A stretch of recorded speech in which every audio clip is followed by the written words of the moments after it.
लीजिए सुनिए प्रेमचंद की लिखी कहानी मां। वाचन समीर गोस्वामी का है। आज बंदी छूटकर घर आ रहा है। करुणा ने एक दिन पहले ही घर लीप पोत रखा था। इन 3 वर्षों में उसने कठिन तपस्या करके जो 10-5 रुपए जमा कर रखे थे वो सब पति के सत्कार और स्वागत की तैयारियों में खर्च कर दिए। पति के लिए धोतियों का नया जोड़ा लाई थी, नए कुर्ते बनवाए थे, बच्चे के लिए नए कोट और टोपी की आयोजना की थी। बार बार बच्चे को गले लगाती और प्रसन्न होती। अगर इस बच्चे ने सूर्य की भांति उदय होकर उसके अंधेरे जीवन को प्रदीप्त न कर दिया होता तो कदाचित ठोकरों ने उसके जीवन का अंत कर दिया होता। पति के कारावास दंड के 3 ही महीने बाद इस बालक का जन्म हुआ। उसी का मुंह देखकर करुणा ने ये 3 साल काट दिए थे। वो सोचती, जब मैं बालक को उनके सामने लाऊंगी तो वो कितने प्रसन्न होंगे। उसे देखकर पहले तो चकित हो जाएंगे, फिर गोद में उठा लेंगे और कहेंगे, करुणा, ये रत्न देकर तुमने मुझे निहाल कर दिया। कैद के सारे कष्ट बालक की तोतली बातों में भूल जाएंगे। उनकी एक सरल पवित्र मोहक दृष्टि हृदय की सारी व्यथाओं को धो डालेगी। इस कल्पना का आनंद लेकर वो फूली न समाती थी। वो सोच रही थी, आदित्य के साथ बहुत से आदमी होंगे। जिस समय वो द्वार पर पहुंचेंगे जय जयकार की ध्वनि से आकाश गूंज उठेगा। वो कितना स्वर्णिम दृश्य होगा। उन आदमियों के बैठने के लिए करुणा ने एक फटा सा टाट बिछा दिया था, कुछ पान बना दिए थे और बार बार आशामय नेत्रों से द्वार की ओर ताकती थी। पति की वो सुदृढ़ उदार तेज पूर्ण मुद्रा बार बार आंखों में फिर जाती थी। उनकी वे बातें बार बार याद आती थीं जो चलते समय उनके मुख से निकलती थी। उनका वो धैर्य, वो आत्मबल जो पुलिस के प्रहारों के सामने भी अटल रहा था, वो मुस्कुराहट जो उस समय भी उनके अधरों पर खेल रही थी, वो आत्माभिमान जो उस समय भी उनके मुख से टपक रहा था। क्या करुणा के हृदय से कभी विस्मृत हो सकता था? उसका स्मरण आते ही करुणा के निस्तेज मुख पर आत्मगौरव की लालिमा छा गई। यही वो अवलंब था जिसने इन 3 वर्षों की घोर यातनाओं में भी उसके हृदय को आश्वासन दिया था। कितनी ही रातें फांकों से गुजरी, बहुधा घर में दीपक जलने की नौबत भी न आती थी, पर दीनता के आंसू कभी उसकी आंखों से न गिरे। आज उन सारी विपत्तियों का अंत हो जाएगा। पति के प्रगाढ़ आलिंगन में वो सब कुछ हंसकर झेल लेगी। वो अनंत निधि पाकर फिर उसे कोई अभिलाषा न रहेगी। गगन पथ का चिरगामी लपका हुआ विश्राम की ओर चला जाता था, जहां संध्या ने सुनहरा फर्श सजाया था और उज्जवल पुष्पों की सेज बिछा रखी थी। उसी समय करुणा को एक आदमी लाठी टेकता आता दिखाई दिया, मानो किसी जीर्ण मनुष्य की वेदना ध्वनि हो। पग पग पर रुककर खांसने लगता था। उसका सिर झुका हुआ था। करुणा उसका चेहरा न देख सकती थी, लेकिन चाल ढाल से कोई बूढ़ा आदमी मालूम होता था। वो एक क्षण में जब समीप आ गया तो करुणा पहचान गई। वो उसका प्यारा पति ही था, किंतु शोक, उसकी सूरत कितनी बदल गई थी। वो जवानी, वो तेज, वो चपलता, वो सुगठन सब प्रस्थान कर चुका था। केवल हड्डियों का एक ढांचा रह गया था। न कोई संगी, न साथी, न यार, न दोस्त। करुणा उसे पहचानते ही बाहर निकल आई, पर आलिंगन की कामना हृदय में दबकर रह गई। सारे मंसूबे धूल में मिल गए। सारा मनोल्लास आंसुओं के प्रवाह में बह गया, विलीन हो गया। आदित्य ने घर में कदम रखते ही मुस्कुराकर करुणा को देखा, पर उस मुस्कान में वेदना का एक संसार भरा हुआ था। करुणा ऐसी शिथिल हो गई मानो हृदय का स्पंदन रुक गया हो। वो फटी हुई आंखों से स्वामी की ओर टकटकी बांधे खड़ी थी, मानो उसे अपनी आंखों पर अब भी विश्वास न आता हो। स्वागत या दुख का एक शब्द भी उसके मुंह से न निकला। बालक भी गोद में बैठा हुआ सहमी आंखों से इस कंकाल को देख रहा था और माता की गोद में चिपटा जाता था। आखिर उसने कातर स्वर में कहा, ये तुम्हारी क्या दशा है? बिल्कुल पहचाने नहीं जाते? आदित्य ने उसकी चिंता को शांत करने के लिए मुस्कुराने की चेष्टा करके कहा, कुछ नहीं, जरा दुबला हो गया हूं। तुम्हारे हाथों का भोजन पाकर फिर स्वस्थ हो जाऊंगा। करुणा ने कहा, छी, सूख कर कांटा हो गए। क्या वहां भरपेट भोजन नहीं मिलता? तुम कहते थे राजनीतिक आदमियों के साथ बड़ा अच्छा व्यवहार किया जाता है, और वो तुम्हारे साथी क्या हो गए जो तुम्हें आठों पहर घेरे रहते थे और तुम्हारे पसीने की जगह खून बहाने को तैयार रहते थे। आदित्य की त्योरियों पर बल चढ़ गए। बोले, ये बड़ा ही कटु अनुभव है करुणा। मुझे न मालूम था कि मेरे कैद होते ही लोग मेरी ओर से यूं आंखें फेर लेंगे, कोई बात भी न पूछेगा। राष्ट्र के नाम पर मिटने वालों का यही पुरस्कार है, ये मुझे न मालूम था। जनता अपने सेवकों को बहुत जल्द भूल जाती है, ये तो मैं जानता था, लेकिन अपने सहयोगी और सहायक इतने बेवफा होते हैं, इसका मुझे ये पहला ही अनुभव हुआ। लेकिन मुझे किसी से शिकायत नहीं। सेवा स्वयं अपना पुरस्कार है। मेरी भूल थी कि मैं इसके लिए यश और नाम चाहता था। करुणा ने पूछा, तो क्या वहां भोजन भी ना मिलता था? आदित्य ने जवाब दिया, ये ना पूछो करुणा, बड़ी करुण कथा है। बस यही गनीमत समझो कि जीता लौट आया। तुम्हारे दर्शन बदे थे, नहीं कष्ट तो ऐसे ऐसे उठाए कि अब तक मुझे प्रस्थान कर जाना चाहिए था। मैं जरा लेटूंगा, खड़ा नहीं रहा जाता। दिन भर में इतनी दूर आया हूं। करुणा ने कहा, चलकर कुछ खा लो तो आराम से लेटो। बालक को गोद में उठाकर बोली, बाबूजी हैं बेटा, तुम्हारे बाबूजी, इनकी गोद में जाओ, तुम्हें प्यार करेंगे। आदित्य ने आंसू भरी आंखों से बालक को देखा और उनका एक एक रोम उनका तिरस्कार करने लगा। अपनी जीर्ण दशा पर उन्हें कभी इतना दुख न हुआ था। ईश्वर की असीम दया से यदि उनकी दशा संभल जाती तो वो फिर कभी राष्ट्रीय आंदोलन के समीप न आते।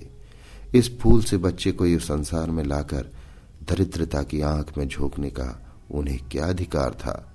वो अब लक्ष्मी की उपासना करेंगे और अपना शुद्र जीवन बच्चे के लालन पालन के लिए अर्पित कर देंगे। उन्हें इस समय ऐसा ज्ञात हुआ कि बालक उन्हें उपेक्षा की दृष्टि से देख रहा है, मानो कह रहा है, मेरे साथ आपने कौन सा कर्तव्य पालन किया। उनकी सारी कामना, सारा प्यार बालक को हृदय से लगा लेने के लिए अधीर हो उठा, पर हाथ फैल न सके। हाथों में शक्ति ही न थी। करुणा बालक को लिए हुए उठी और थाली में कुछ भोजन निकाल कर लाई। आदित्य ने क्षुधापूर्ण नेत्रों से थाली की ओर देखा, मानो आज बहुत दिनों बाद कोई खाने की चीज सामने आई है। जानता था कि कई दिनों के उपवास के बाद और आरोग्य की इस गई गुजरी दशा में उसे जबान को काबू में रखना चाहिए, पर सब्र न कर सका। थाली पर टूट पड़ा और देखते देखते थाली साफ कर दी। करुणा सशंक हो गई। उसने दोबारा किसी चीज के लिए न पूछा। थाली उठाकर चली गई, पर उसका दिल कह रहा था, इतना तो कभी न खाते थे। करुणा बच्ची को कुछ खिला रही थी कि एकाएक कानों में आवाज आई, करुणा। करुणा ने आकर पूछा, क्या तुमने मुझे पुकारा है? आदित्य का चेहरा पीला पड़ गया और सांस जोर जोर से चल रही थी। हाथों के सहारे वहीं टाट पर लेट गए थे। करुणा उनकी ये हालत देखकर घबरा गई। बोली, जाकर किसी वैद्य को बुला लाऊं? आदित्य ने हाथ के इशारे से उसे मना करके कहा, व्यर्थ है करुणा, अब तुमसे छिपाना व्यर्थ है। मुझे तपेदिक हो गया है, कई बार मरते मरते बच गया हूं। तुम लोगों के दर्शन बदे थे, इसलिए प्राण न निकलते थे। देखो प्रिय, रो मत। करुणा ने सिसकियों को दबाते हुए कहा, मैं वैद्य को लेकर अभी आती हूं। आदित्य ने फिर सिर हिलाया। नहीं करुणा, केवल मेरे पास बैठी रहो, अब किसी से कोई आशा नहीं है। डॉक्टरों ने जवाब दे दिया है। मुझे तो ये आश्चर्य है कि यहां पहुंच कैसे गया। न जाने कौन देवी शक्ति मुझे वहां से खींच लाई। कदाचित ये इस बुझते हुए दीपक की अंतिम झलक थी। मैंने तुम्हारे साथ बड़ा अन्याय किया, इसका मुझे हमेशा दुख रहेगा। मैं तुम्हें कोई आराम न दे सका, तुम्हारे लिए कुछ न कर सका, केवल सुहाग का दाग लगाकर और एक बालक के पालन का भार छोड़कर चला जा रहा हूं। करुणा ने हृदय को दृढ़ करके कहा, तुम्हें कहीं दर्द तो नहीं है? आग बना लाऊं? कुछ बताते क्यों नहीं? आदित्य ने करवट बदल कर कहा, कुछ करने की जरूरत नहीं प्रिय, कहीं दर्द नहीं। बस ऐसा मालूम हो रहा है कि दिल बैठा जाता है, जैसे पानी में डूबा जाता है। जीवन की लीला समाप्त हो रही है। दीपक को बुझते हुए देख रहा हूं। कह नहीं सकता कब आवाज बंद हो जाए। जो कुछ कहना है वो कह डालना चाहता हूं। क्यों वो लालसा ले जाऊं? मेरे एक प्रश्न का जवाब दोगी? पूछूं? करुणा के मन में सारी दुर्बलता, सारा शोक, सारी वेदना मानो लुप्त हो गई और उनकी जगह उस आत्मबल का उदय हुआ जो मृत्यु पर हंसता है और विपत्ति के सांपों से खेलता है। रत्न जड़ित मखमली म्यान में जैसे तेज तलवार छिपी रहती है, जल के कोमल प्रवाह में जैसे असीम शक्ति छिपी रहती है, वैसे ही रमणी का कोमल हृदय साहस और धैर्य को अपनी गोद में छिपाए रहता है।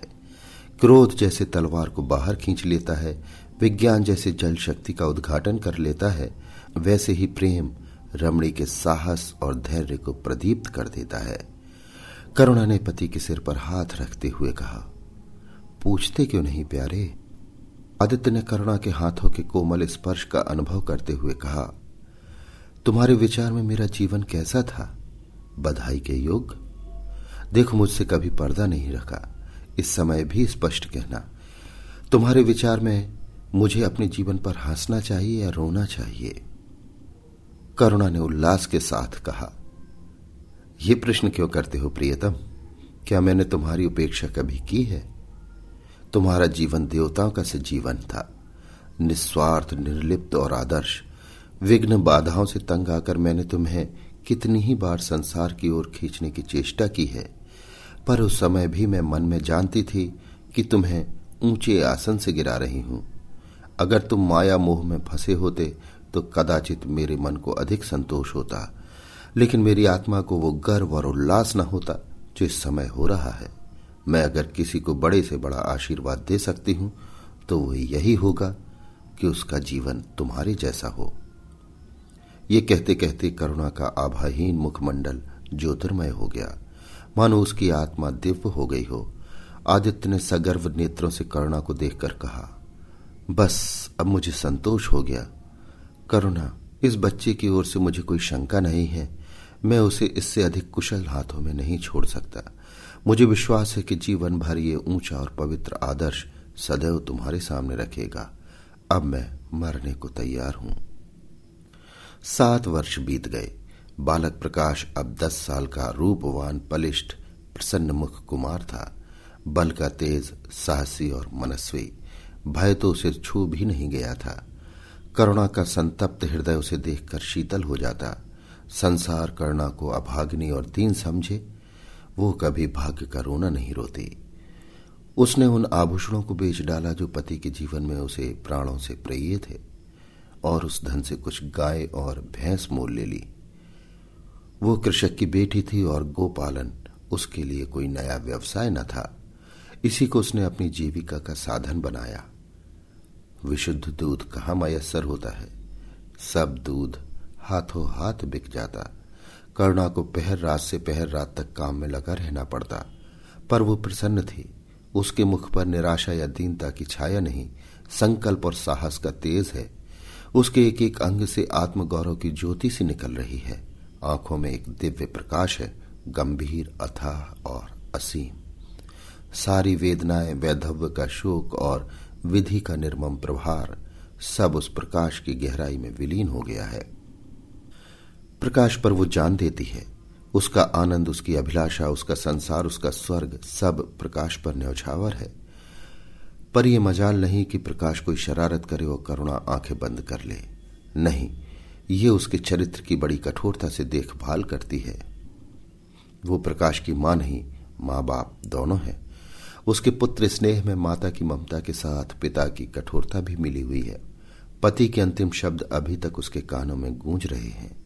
वो आत्मोल्लास जो उसके चेहरे पर झलकने लगा था, वो गर्वमय लाली जो उसकी आंखों में छा गई थी, अभी तक उसकी आंखों में फिर रही है। निरंतर पति चिंतन ने आदित्य को उसकी आंखों में प्रत्यक्ष कर दिया है। वो सदैव उनकी उपस्थिति का अनुभव किया करती है। उसे ऐसा जान पड़ता है कि आदित्य की आत्मा सदैव उसकी रक्षा करती रहती है। उसकी यही हार्दिक अभिलाषा है कि प्रकाश जवान होकर पिता का पथगामी हो। संध्या हो गई थी। एक भिखारिन द्वार पर आकर भीख मांगने लगी। कर्णा उस समय गऊओं को पानी दे रही थी। प्रकाश बाहर खेल रहा था। बालक ही तो ठहरा, शरारत सूझी। घर में गया और कटोरे में थोड़ा सा भूसा लेकर बाहर निकला। भिखारिन ने अपनी झोली फैला दी। प्रकाश ने भूसा उसकी झोली में डाल दिया और जोर जोर से तालियां बजाता हुआ भागा। भिखारिन ने अग्निमय नेत्रों से देखकर कहा, वाह रे लड़के, मुझसे हंसी करने चला है? यही माँ बाप ने सिखाया है? तब तो खूब कुल का नाम जगाओगे। कर्णा उसकी बोली सुनकर बाहर निकल आई और पूछा, क्या है माता, किसे कह रही हो? भिखारिन ने प्रकाश की तरफ इशारा करके कहा, ये तुम्हारा लड़का है ना? देखो, कटोरे में भूसा भरकर मेरी झोली में डाल गया है। चुटकी भर आटा था, वो भी मिट्टी में मिल गया। कोई इस तरह दुखियों को सताता है? सबके दिन एक से नहीं रहते। आदमी को घमंड न करना चाहिए। करुणा ने कठोर स्वर में पुकारा, प्रकाश। प्रकाश लज्जित न हुआ। अभिमान से सिर उठाए हुए आया और बोला, वो हमारे घर भीख क्यों मांगने आई है? कुछ काम क्यों नहीं करती? करुणा ने उसे समझाने की चेष्टा करके कहा, शर्म नहीं आती? उल्टी और आंख दिखाते हो? प्रकाश ने कहा, शर्म क्यों आए? ये क्यों रोज भीख मांगने आती है? हमारे यहां क्या कोई चीज मुफ्त आती है? करुणा ने कहा, तुम्हें कुछ ना देना था तो सीधे कह देते, जाओ। तुमने ये शरारत क्यों की? प्रकाश ने कहा, उनकी आदत कैसे छूटती? करुणा ने बिगड़कर कहा, तुम अब पिटोगे मेरे हाथों। प्रकाश ने कहा, पिटूंगा क्यों? आप जबरदस्ती पीटेंगी। दूसरे मुल्कों में अगर कोई भीख मांगे तो कैद कर लिया जाए, ये नहीं कि उल्टे भिखमंगों को और शह दी जाए। करुणा ने कहा, जो अपंग है वो कैसे काम करे? प्रकाश ने निष्ठुरता से कहा, तो जाकर डूब मरे, जिंदा क्यों रहती है? करुणा निरुत्तर हो गई। बुढ़िया को तो उसने आटा दाल देकर विदा किया, किंतु प्रकाश का कुतर्क उसके हृदय में फोड़े के समान टीसता रहा। उसने ये धृष्टता, ये अभिनय कहां सीखी? रात को भी उसे बार बार यही ख्याल सताता रहा। आधी रात के समीप एकाएक प्रकाश की नींद टूटी। लालटेन जल रही है और करुणा बैठी रो रही है। उठ बैठा और बोला, अम्मा, अभी तुम सोई नहीं? करुणा ने मुंह फेर कर कहा, नींद नहीं आई। तुम कैसे जग गए? प्यास तो नहीं लगी है? प्रकाश ने कहा, नहीं अम्मा, न जाने क्यों आंख खुल गई। मुझसे आज बड़ा अपराध हुआ अम्मा। करुणा ने उसके मुख की ओर स्नेह के नेत्रों से देखा। प्रकाश ने आगे कहा, मैंने आज बुढ़िया के साथ बड़ी नटखट की, मुझे क्षमा करो, फिर कभी ऐसी शरारत न करूंगा। ये कहकर रोने लगा। करुणा ने स्नेहार्थ होकर उसे गले लगा लिया और उसके कपोलों का चुंबन करके बोली, बेटा, मुझे खुश करने के लिए ये कह रहे हो या तुम्हारे मन में सचमुच पछतावा हो रहा है? प्रकाश ने सिसकते हुए कहा, नहीं अम्मा, मुझे दिल से अफसोस हो रहा है। अब की वो बुढ़िया आएगी तो मैं उसे बहुत से पैसे दूंगा। करुणा का हृदय मतवाला हो गया।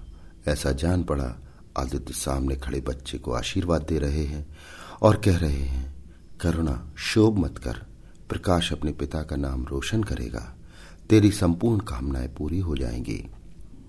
लेकिन प्रकाश के कर्म और वचन में मेल न था और दिनों के साथ उसके चरित्र का अंग प्रत्यक्ष होता जाता था।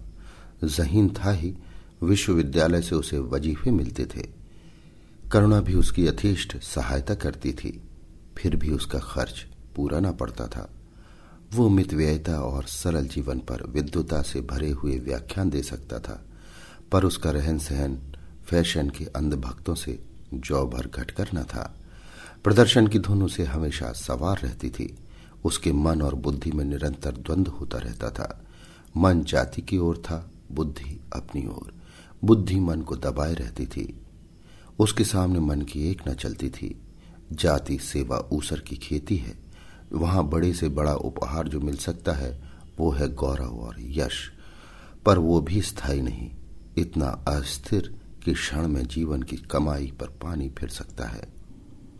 अतः उसका अंतःकरण अनिवार्य वेग के साथ विलासमय जीवन की ओर झुकता था, यहां तक कि धीरे धीरे उसे त्याग और निग्रह से घृणा होने लगी। वो दुरावस्था और दरिद्रता को हे समझता था। उसके हृदय न था, भाव न थे, केवल मस्तिष्क था। मस्तिष्क में दर्द कहाँ, वहां तो तर्क हैं, मंसूबे हैं।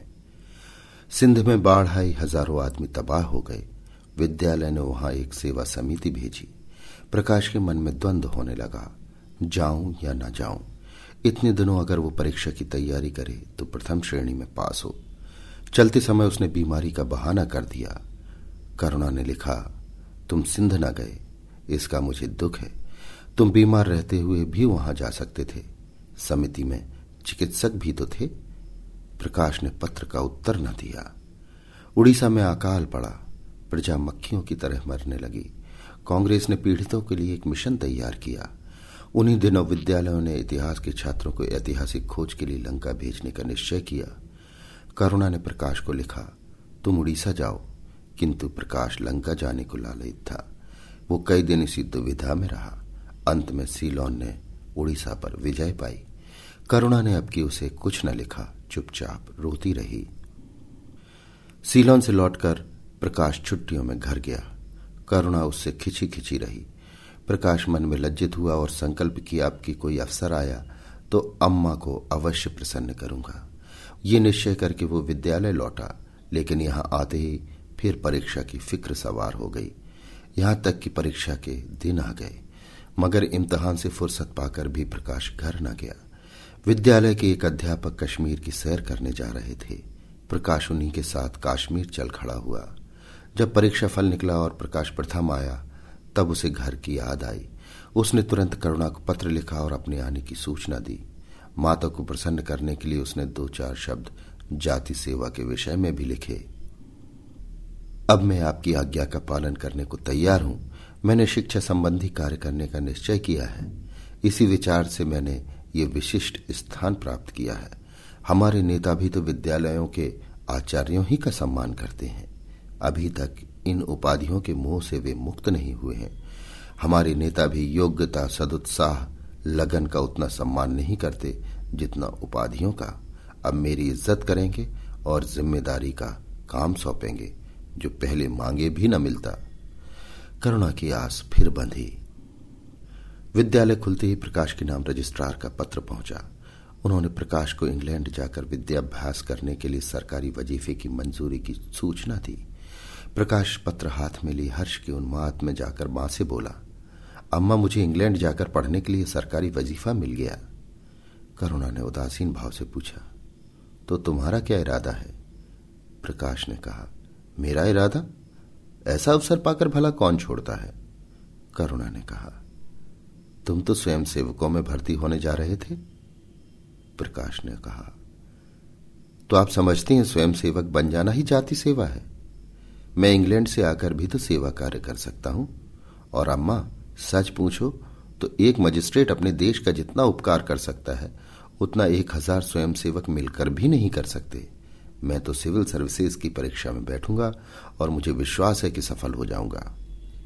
करुणा ने चकित होकर पूछा, तो क्या तुम मजिस्ट्रेट हो जाओगे? प्रकाश ने कहा, सेवा भाव रखने वाला एक मजिस्ट्रेट कांग्रेस के 1000 सभापतियों से ज्यादा उपकार कर सकता है। अखबारों में उसकी लंबी लंबी तारीफें न छपेंगी, उसकी वक्रताओं पर तालियां न बजेंगी, जनता उसके जुलूस की गाड़ी न खींचेगी और न विद्यालयों के छात्र उसको अभिनंदन पत्र देंगे, पर सच्ची सेवा मजिस्ट्रेट ही कर सकता है। करुणा ने आपत्ति के भाव से कहा, लेकिन यही मजिस्ट्रेट तो जाति के सेवकों को सजाएं देते हैं, उन पर गोलियां चलाते हैं। प्रकाश ने कहा, अगर मजिस्ट्रेट के हृदय में परोपकार का भाव है तो वो नरमी से वही काम करता है जो दूसरे गोलियां चलाकर भी नहीं कर सकते। करुणा ने कहा, मैं ये नहीं मानूंगी। सरकार अपने नौकरों को इतनी स्वाधीनता नहीं देती। वो एक नीति बनाकर देती है और हर एक सरकारी नौकर को उसका पालन करना पड़ता है। सरकार की पहली नीति ये है कि वो दिन दिन अधिक संगठित और दृढ़ हो। इसके लिए स्वाधीनता के भावों का दमन करना जरूरी है। अगर कोई मजिस्ट्रेट इस नीति के विरुद्ध काम करता है तो वो मजिस्ट्रेट न रहेगा। वो हिंदुस्तानी था जिसने तुम्हारे बाबूजी को जरा सी बात पर 3 साल की सजा दे दी। इसी सजा ने उनके प्राण लिए। बेटा, मेरी इतनी बात मानो, सरकारी पदों पर ना गिरो। मुझे ये मंजूर है कि तुम मोटा खाकर और मोटा पहनकर देश की कुछ सेवा करो, इसके बदले कि तुम हाकिम बन जाओ और शान से जीवन बिताओ। ये समझ लो कि जिस दिन तुम हाकिम की कुर्सी पर बैठोगे उस दिन से तुम्हारा दिमाग हाकिमों सा हो जाएगा। तुम यही चाहोगे कि अफसरों में तुम्हारी नेक नामी और तरक्की हो। एक गंवारू मिसाल लो। लड़की जब तक मैके में कुंवारी रहती है वो अपने को उसी घर की समझती है, लेकिन जिस दिन ससुराल चली जाती है वो अपने घर को दूसरों का घर समझने लगती है। माँ बाप भाई बंद सब वही रहते हैं, लेकिन वो घर अपना नहीं रहता। यही दुनिया का दस्तूर है। प्रकाश ने खींच कर कहा, तो क्या आप चाहती हैं कि मैं जिंदगी भर चारों तरफ ठोकरें खाता फिरूं? करुणा कठिन नेत्रों से देखकर बोली, अगर ठोकर खाकर आत्मा स्वाधीन रह सकती है तो मैं कहूंगी ठोकर खाना अच्छा है। प्रकाश ने निश्चयात्मक भाव से कहा, तो आपकी यही इच्छा है? करुणा ने उसी स्वर में उत्तर दिया, हां, मेरी यही इच्छा है। प्रकाश ने कुछ जवाब न दिया, उठकर बाहर चला गया और तुरंत रजिस्ट्रार को इनकारी पत्र लिख भेजा। मगर उसी क्षण से मानो उसके सिर पर विपत्ति ने आसन जमा लिया। विरक्त और विमन अपने कमरों में पड़ा रहता, न कहीं घूमने जाता, न किसी से मिलता। मुंह लटकाए भीतर आता और फिर बाहर चला जाता। यहां तक कि महीना गुजर गया, न चेहरे पर वो लाली रही, न वो ओज।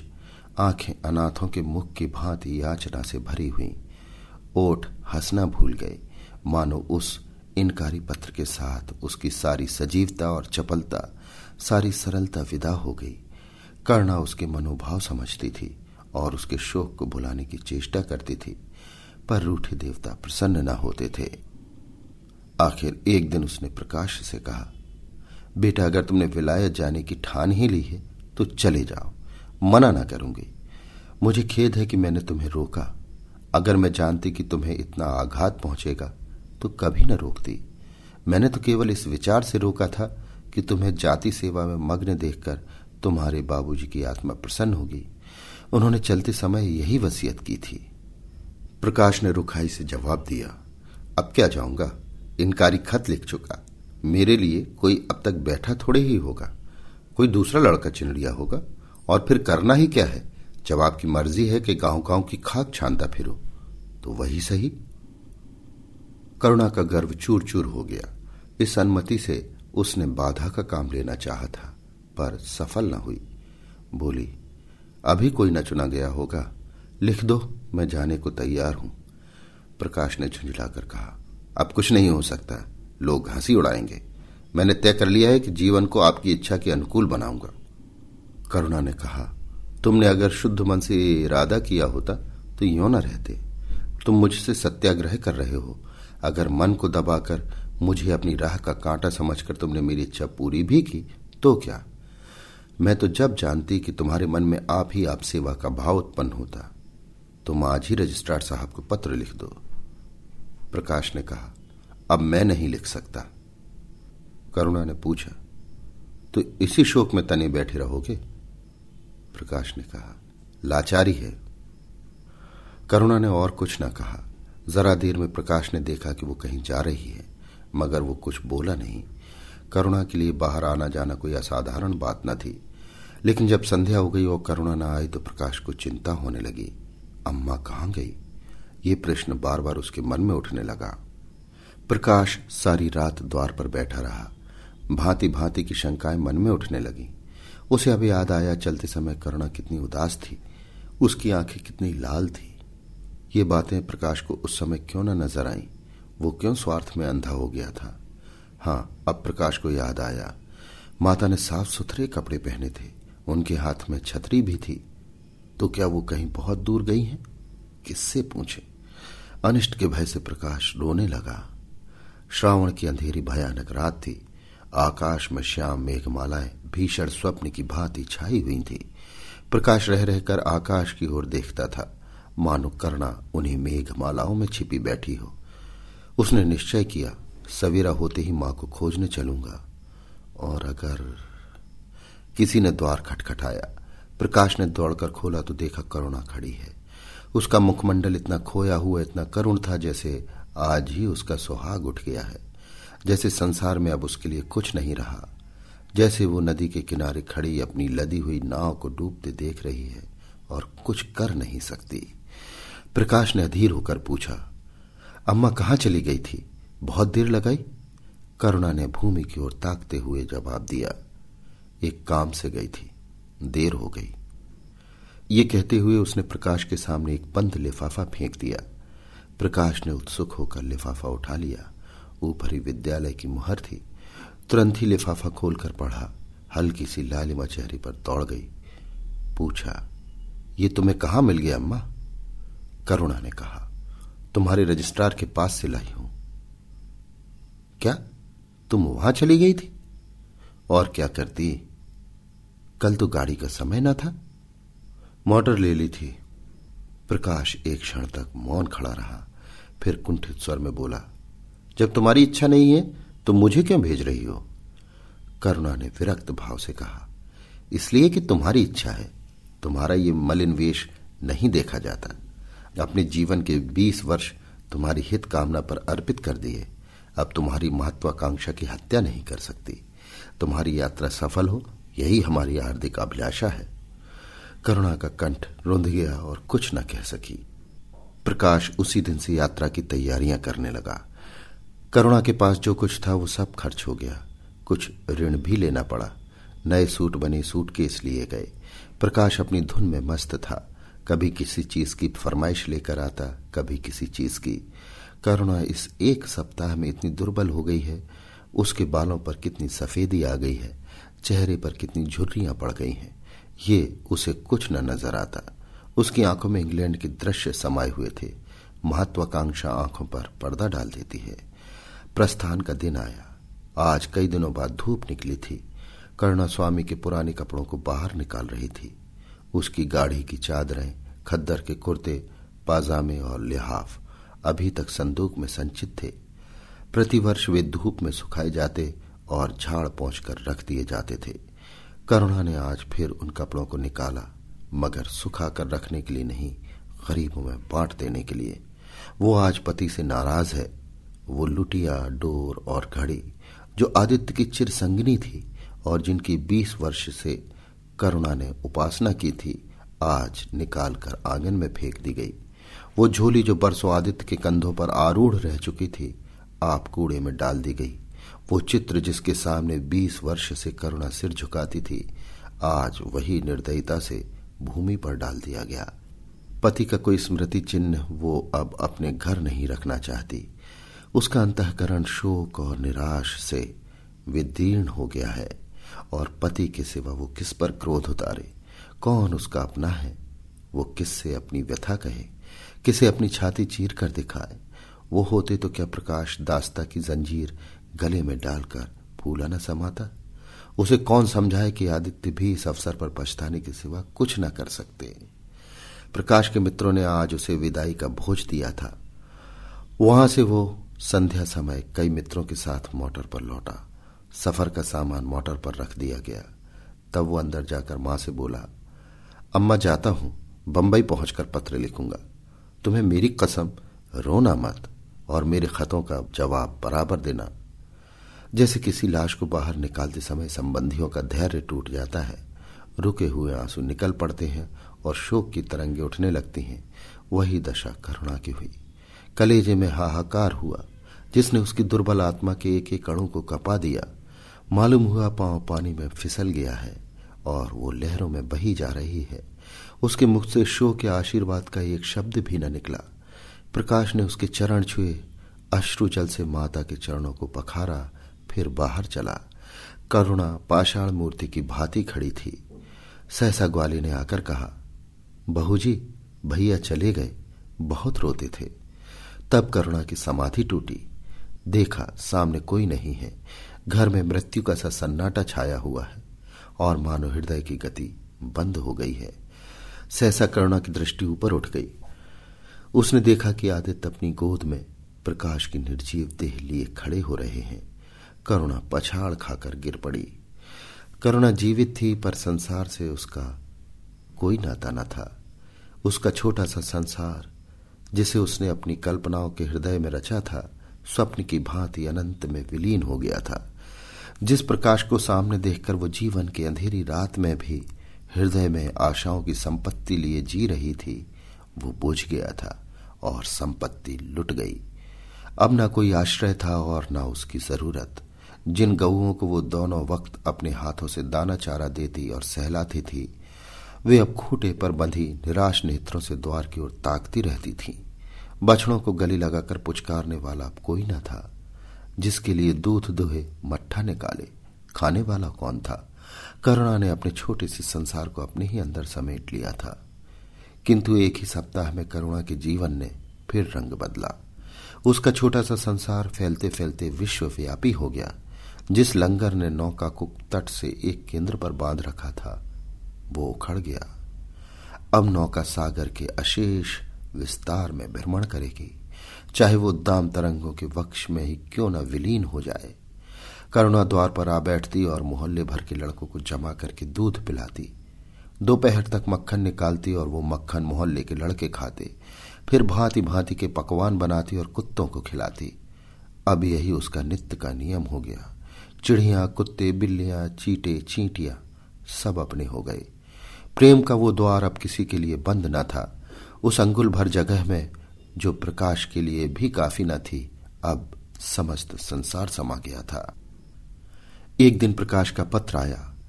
करुणा ने उसे उठाकर फेंक दिया। फिर थोड़ी देर के बाद उसे उठाकर फाड़ डाला और चिड़ियों को दाना चुगाने लगी। मगर जब निशा योगिनी ने अपनी धूनी जलाई और वेदनाएं उससे वरदान मांगने के लिए विकल हो कर चली, तो करुणा की मनोवेदना भी सजग उठी।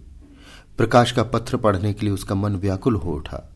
उसने सोचा, प्रकाश मेरा कौन है? मेरा उससे क्या प्रयोजन है? हाँ, प्रकाश मेरा कौन है? हाँ, प्रकाश मेरा कौन है? हृदय ने उत्तर दिया, प्रकाश तेरा सर्वस्व है। वो तेरे उस अमर प्रेम की निशानी है जिससे तू सदैव के लिए वंचित हो गई। वो तेरा प्राण है, तेरे जीवन दीपक का प्रकाश, तेरी वंचित कामनाओं का माधुर्य, तेरे अश्रुजल में विहार करने वाला हंस। करुणा उस पत्र के टुकड़ों को जमा करने लगी, मानो उसके प्राण बिखर गए हों। एक एक टुकड़ा उसे अपने खोए हुए प्रेम के एक पद चिन्ह सा मालूम हुआ था। जब सारे पुर्जे जमा हो गए तो करुणा दीपक के सामने बैठकर उसे जोड़ने लगी, जैसे कोई वियोगी हृदय प्रेम के टूटे हुए तारों को जोड़ रहा हो। हाय रे ममता! वो अभागिन सारी रात उन पुर्जों को जोड़ने में लगी रही। पत्र दोनों ओर लिखा था, इसलिए पुर्जों को ठीक स्थान पर रखना और भी कठिन था। कोई शब्द, कोई वाक्य बीच में गायब हो जाता। उस एक टुकड़ी को वो फिर खोजने लगती। सारी रात बीत गई, पर पत्र अभी तक अपूर्ण था। दिन चढ़ाया, मोहल्ले की लौंडे मक्खन और दूध की चाह में इकट्ठे हो गए। कुत्ते और बिल्लियों का आगमन हुआ। चिड़िया आ आकर आंगन में फुदकने लगी। कोई ओखली पर बैठी, कोई तुलसी के चौतरे पर करुणा को सिर उठाने तक की फुर्सत नहीं। दोपहर हुआ, करुणा ने सिर न उठाया। न भूख थी न प्यास। फिर संध्या हो गई, पर वो पत्र अभी तक अधूरा था। पत्र का आशय समझ में आ रहा था। प्रकाश का जहाज कहीं से कहीं जा रहा है। उसके हृदय में कुछ उठा हुआ है। क्या उठा हुआ है, ये करुणा न सोच सकी। करुणा पुत्र की लेखनी से निकले हुए एक एक शब्द को पढ़ना और उसे हृदय पर अंकित कर लेना चाहती थी।